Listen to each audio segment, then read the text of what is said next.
Well, good morning, good afternoon or good evening, to the point. Wherever you are, whether you're at the Hex Priory School or whether you're at home, we're delighted to see you. My name's David Playable and I'll be doing the talk today. We're continuing our series on Paul's letter to the Galatians. Galatians were a bunch of churches in central Turkey today, and Paul wrote to them 2,000 years ago. He was one of the earliest Christians and he was writing to them about Jesus and all about how faith in Jesus makes a difference. In the last few weeks, we've been looking at the law, the rules that the Jews had for how to be a Jew, how to be a good person. And Paul is saying that the law can only take you so far. You need faith in Jesus. If you want to see the previous talks, then go to www.thepoint.life and you'll be able to see them all there. But today we carry on with Galatians 3. Before the coming of this faith, we were held in custody under the law, locked up until the faith that was to come would be revealed, and that's the faith in Jesus. And before that, Paul's giving the metaphor, the idea that the law held us trapped. We were locked up, we were tied up till the faith that was to come would be revealed. And then he changes metaphors and says, so the law was our guardian until Christ came, that we might be justified by faith. Now that this faith has come, we are no longer under a guardian. So what's a guardian? A guardian's job was not very glamorous. Their job was not to teach. Their job was to make sure a child who didn't want to go to school, like for instance this one, was made to go to school. It was their job, using a rod, to get the child to school and to make sure they sat through their lessons. So Paul is saying that the law is like a guardian. The job of the guardian is not to teach, but to get the child to the place where they can be taught.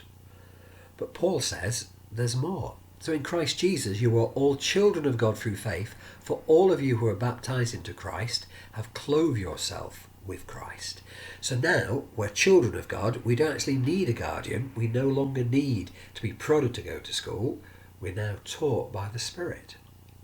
There is neither Jew nor Gentile, neither slave nor free, nor is there male and female, for you are all one in Christ Jesus. And this means that the law, which led the Jews to be taught, which led the Jews to understand what right and wrong was about, is no longer necessary, because now there's no longer Jew nor Gentile. There's no separation. There's no longer slave nor free. We are all free in Christ Jesus. Nor is there male and female. There's no superiority of one over another, for we are all one in Christ Jesus. And if you belong to Christ, then you are Abraham's seed and heirs according to the promise. Last week we looked at the idea of rules, and we thought that yes, we did need rules, and particularly as we learn, as we start, we need rules to begin with, because if you have no rules, how can you learn? But today Paul's talking about moving on from that, moving on from the way the law has trapped us, moving on from the way that we are under a guardian, need somebody to make sure that we get to learn. Once we get to that stage and we can learn for ourselves, where do we go from there? Which brings me to my questions. Number one, how was school for you? Did you have to be dragged there kicking and screaming by a guardian? Or did you make your way reluctantly? Or were you delighted to go there with a love for learning? And if you're still at school, tell us how it was this week. And number two, what did you learn? Now, you could say, I learned maths and I learned physics and I learned chemistry and French and science, all those different things. But what did you really learn? Did you learn to follow rules? Did you learn how to keep your head down? Did you learn how to get on in life? And what have you learned since?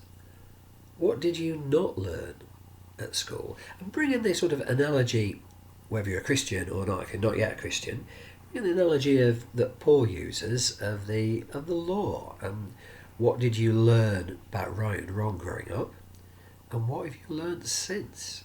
So, if you've got a better question than that, then please bring that first. Otherwise, if you're at the point, then sit down at a table, find some other people and discuss these questions. And if you're at home, then put the video on pause and have a think. And we'll be back to you in a little bit. Well, time has defeated us again. And in a moment I'm going to ask the person in charge to say the final prayer. In the meantime, we'll have my takeaways for this coming week. And for next week, we hope to see you again. But if the coronavirus takes off, then we'll still be meeting one way or another. We'll meet by video on www.thepoint.life. Otherwise, we'd love to see you next week, if we can get here, and don't forget to keep washing your hands. So what must we do? Well, number one, we should grow up.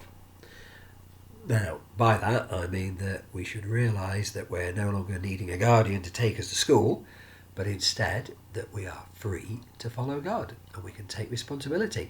And number two, realise we have full rights as sons and daughters of God. We're part of God's family now.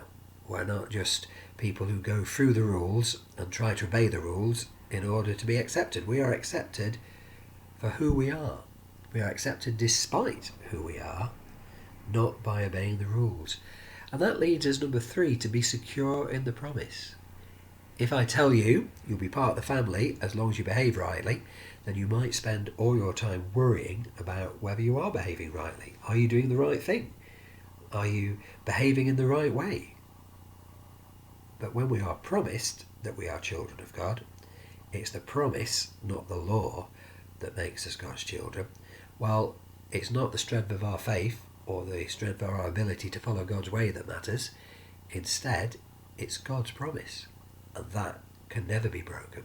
So this week, be secure in knowing that you are loved by God, not because of who you are, but even despite who you are.